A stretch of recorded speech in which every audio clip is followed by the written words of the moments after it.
మా నుంచి తప్పించుకోవటం అంత సులభం కాదు. నేను పరిగెత్తి అలసిపోయాను. ఏం కావాలి? నీ ప్రాణం అక్కర్లేదు, నీ ఆస్తి అవసరం లేదు. ఏదో అవసరానికి 2000 అప్పుడైతే చంపేపోతున్నాను జీవాజీ. ఆయన అప్పు తీసుకున్న తప్పించుకుని తిరగాలి కానీ ఆపేసి మీకు అక్కడ పెట్టండి. కొత్త అప్పు ఇవ్వకూడదని. ఇదిగో వెంకీ, కావాలంటే నీకు ఇచ్చిన పాత బాకీ మర్చిపోతాను, నన్ను వదిలే. మీరు మమ్మల్ని వదలనా? మేము మిమ్మల్ని వదలలేమండి. మీ దగ్గర అప్పు తీసుకున్న నిజం మమ్మల్ని నీలా వెంటాడు. అందుకు నన్ను ఎంత ఆడుతున్నారా? నన్ను అంతగా అయిపోతలేదు. ఉండి లేదంటే మొత్తం లేకుండా పోతారు. ఇప్పుడు మీకు ఇస్తే జరిగేది అదే. ఇస్తే ఇవ్వండి, లేకపోతే మానేయండి, అంతేగాని శుక్రవారం పూట అశుభ మాటలు మాత్రం ఆడకండి. శుక్రవారం లేదు, శనివారం లేదు, అసలు వడ్డీ వ్యాపారమే చేయడం లేదా? జీవాజీ, డిస్కషన్స్ అనవసరం. ఇప్పటికి 18,000 ఇచ్చారు, ఇంకో 2,000 ఇస్తే 20,000 రౌండ్ ఫిగర్ అవుతుంది. 2 రోజులు తిరిగి ఇచ్చేస్తాం. వీళ్ళకి ఇప్పుడు దాకా ఇచ్చింది 14,000 కదా, 18,000 అంటాడేమిటి పెచ్చనాయాలు? పడ్డాడు కక్కుర్తాడు. సంగతి వరకు తెలిసి సరేనయ్యా, ఇదే నేను మీకు ఇచ్చే ఆఖరి అప్పు. మీరు ఇచ్చిన ప్రతిసారి ఇలాగే అంటారు. ఇతనే వచ్చిందని తగలేయకుండా ఊరికే వచ్చింది ఏంటి? అబ్బాయి ఏం లేదండి, జాగ్రత్తగా ఉపయోగించి పైకి రావాలయ్యా. సరే, ఈ 2,000తో 20,000 సంపాదిస్తారు. అదే కూర్చొని ఆలోచిస్తాం. ఆ జీవగాడు ఎప్పటికైనా జీవితంలో పైకి రావాలంటాడు. రోజు ఇంత పైకి వస్తాను తెల్లడికి. రే, మనం దొరికిన వాళ్ళ దగ్గర అప్పు చేసి తాగెత్తనం. ఇలా ఎన్నాళ్ళు పిచ్చేవాళ్ళు ఉన్నన్నాళ్ళు తెలిసిన వాళ్ళందరూ అయిపోయారు, ఇంకెవరు మిగిలారా? అందుకే నేను ఎప్పుడు అంటూ ఉంటాను సర్కిల్ బెంచ్ మని. ఒక 2 పెంచుకుందామన్నా ఎవడు కోఆపరేట్ చేయట్లేదా? మనం చూస్తేనే జంప్ అక్కడ. అరే వడ్డీ ఎంతైనా పర్వాలేదు, అప్పు ఏంట్రా అంటే ఒక ముందు రాడే. ముందుకు వస్తే వాళ్ళు వెనక్కి వెళ్తారని భయం. భయం భయం భయం, ఎక్కడ చూసినా భయం. ఎన్నాళ్ళు భయం? మనల్ని చూస్తే మనకే పరమ అసహాయం చేస్తుంది. మనకే కాదు, ఊళ్ళో వాళ్ళందరికీ కూడా అదే ఫీలింగ్. అందరూ డిగ్రీ 3 సంవత్సరాలు చదివి పాస్ అయితే మనం 6 సంవత్సరాలు చదివి పాస్ అయ్యాం. మరి ఉద్యోగం ఎవడి? ఉద్యోగాలు ఇవ్వక, అప్పులు ఇవ్వక, తాగేది ఎలాగా, బతికేది ఎలాగా? అరే మనం మాత్రం మనుషులం కాదా? మనకి కోరికలు ఉండవా? ఇప్పుడు మనం ఆలోచించాల్సింది అది కాదు, రేపటికి ఎవరిని చంపాలి. కాలనీలో ఎవరు సార్?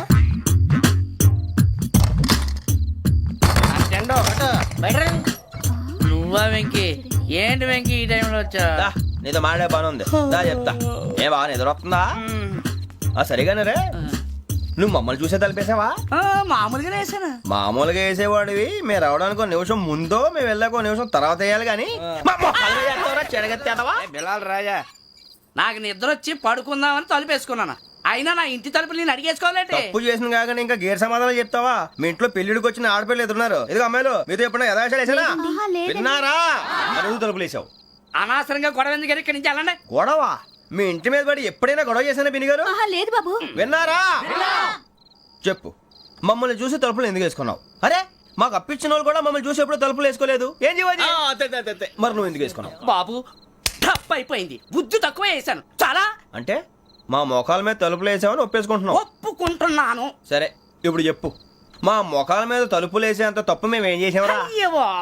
తప్పైపోయిందని అంటున్నారు కదా, వదిలేయండి బాబు. అదే తప్పు మేము చేసి మమ్మల్ని వదిలేయమంటే మీరు వదిలేస్తారా బిని గారు?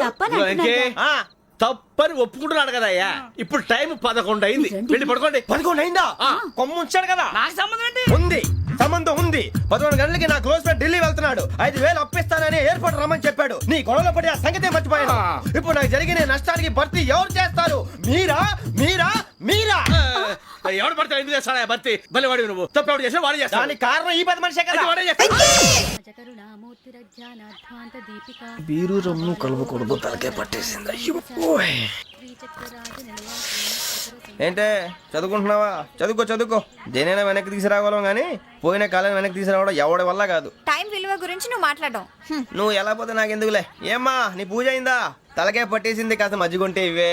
మా నాయనే అందరూ పొద్దున్నే లేచి టీలు కాఫీలు అడుగుతుంటే నువ్వు మాత్రం మజ్జిగ అడుగుతున్నావురా. కాఫీలు టీలు తాగే స్టేజ్ వాడు ఎప్పుడో దాటిపోయాడు. రాత్రి తాగింది దిగాలంటే మజ్జిగే తాగాలి. నువ్వు తల దించుకోవడం ఎందుకురా? నీలాంటి యదవనగానందుకు నేనే దించుకోవాలి తల. రాత్రి సుబ్బారావు గారి ఇంటి మీద గొడవకెళ్ళేవంటగా. అలా చెప్పాడు మీకు? ఏ మళ్ళీ గొడవ కెడతావా? నీ దెబ్బకు భయపడి రాత్రి తలుపులు తీసి పడుకున్నారంట. తెల్లారగా టైంట్లో దొంగలు పడ్డారు. ఆడింట్లో ఉందిలేండి, పట్టుకుపోవడానికి అక్కడ కూతురు తప్ప. ఎన్నాళ్ళు ఇలా బేవర్స్గా తిరుగుతావురా? ఇన్నాళ్ళని ఏం ఫిక్స్ అవ్వలేదండి. చిచి నాన్న అమ్మా. కంబైన్ స్టైల్స్ కి ఫ్రెండ్స్ ఇంటికి పిలుద్దాం అంటే వీడికి భయపడి ఎవరు రావడం లేదు. నేనేం చేశానే? వాళ్ళ వంక అదోలా చూస్తున్నావంట. గొప్ప ఫిగర్ అని అదోలా చూస్తాను, ఏదో మోహాలు వేసుకొని. చదిగా ఆ గొంతు ఆ వాలకం చూడలేకపోతున్నాను రా బాబు. చిన్నప్పుడు వచ్చి నా అలాగే ఉన్నావు, తెగ ముడిచిపోయారు. ఇప్పుడు నచ్చట్లేదు నాన్నగారు మీకు? నేను యదవలతో డిస్కస్ చేయను. నేను చేస్తాను. మీరు చెప్పదలుచుకుంది ఏమిటో చెప్పండి. ఇంకా చెప్పేదే ఉంది. నువ్వు ఇలా గాలికి తిరుగుతుంటే నేను తిండి పెట్టలేను. నాన్నగారు ఇప్పుడు శుక్ర మహాదశి 4వ పాదంలో ఉంది. నేను ఇప్పుడు ఏం చేసినా కలిసి రాదు. శనిగారు సెంటర్ లో కాసేసి నన్నే చూస్తాడంట. వాడు అలా సైడ్ అయిపోయి నేను ఏదో ఒకటి అవుతాను కదా, మీరు కంగారు పడకండి. ఇవన్నీ ఆ జగదాంబ చౌదరి గారు చెప్పాడా? జేసీ గారిని గాడు గిడు అనకండి బాబు, మీకే మంచిది కాదు. అబ్బా ఊరుకోండి, ఎవరి నమ్మకాలు వాళ్ళవి. ఎరా ఇంతకీ ఆ శనిగాడు సైడ్ కి ఎప్పుడు వెళ్తాడంట? నేను పోయా. సెంటర్ లోకి రావాలమ్మా. మరి ఆ గురువు సెంటర్ లోకి ఎప్పుడు వస్తాడంటావు? అవన్నీ మనకి తెలుస్తాయి అంటే జేసీ గారు తెలుస్తాయి. నాన్నగారు ఒక 1000 రూపాయలు ఇవ్వండి, దక్షిణ నుంచి అన్ని అడిగేసి వస్తాను. ఎదిగిన కూతురు గుండెల మీద కుంపటైతే నీలాంటి బేవార్స్ కొడుకు క్లైమోర్ మైన్స్ లాంటి వాడు చీదరిదుడా. ఆ జేసీ గారు పోయాక వీడు నేను అమ్మ నువ్వే ఫీల్ ఓకే. ఆయన కావాలని అంటున్న మాటలు కాదు, ఆయన దేవుడు. కానీ ఆ శనిగాడు ఆడి కాన్సన్ట్రేషన్ అంతా నా మీదే పెట్టేశాడు. మరి ఇప్పుడు ఎలాగరా నాన్న? ఆ పని మీద డబ్బులు అడుగుతుంటే ఆయన ఇసుక్కుంటున్నాడు. పోనీ నువ్వేనా ఇవే? నా దగ్గర కూడా లేవురా. తెలుగు భాషలో నాకు నచ్చని ఒకే ఒక్క పదం లేదు.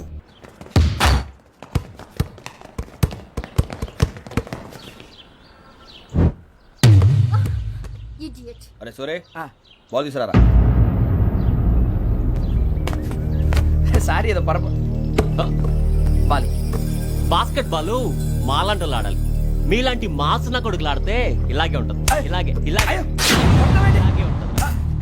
అమ్మాయిల ముందు ఫోర్స్ కొడతావా? ఆహా, అయితే నిన్ను కొడతా.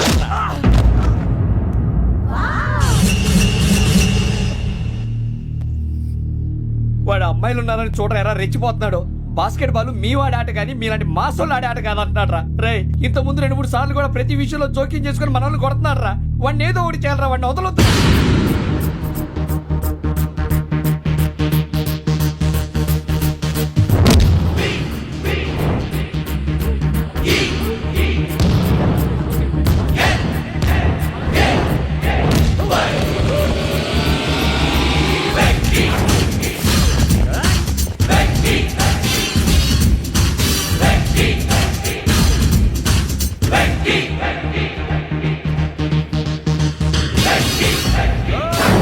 ఆడపిల్లలంటే ఎవరికైనా దెబ్బ తగిలితే అయ్యో అంటారు, మీకేమో ఎవరైనా కొడితే కామెడీ.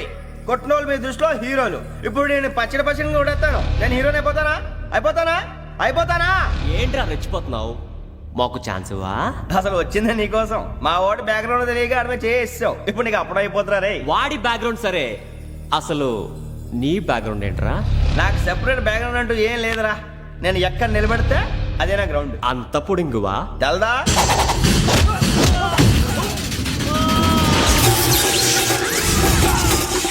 ఎవ్వా మన మామిడి కొట్టినప్పుడు వావ్ అన్నారు, ఇలాగే ఉంటుంది.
ఎక్కి. ఇందాక నేను కొట్టినప్పుడు నీకే అనిపించిందిరా? కుమ్మేయాలనిపించింది. మరి కుమ్మే అమ్మో కుమ్మో. రేయ్ నిన్ను అమ్మాయిని ముందు పట్టుకొని కొడతాను. అలా కొడితే ఏ తగ్గుతుందిరా ఆడికి? అసలు ఎక్సైజ్ బాడీ ఏదవది తప్ప చెప్తాను. కొడితే మడతడిపోవాలి. మాస్తో పెట్టుకుంటే మడతడిపోద్ది.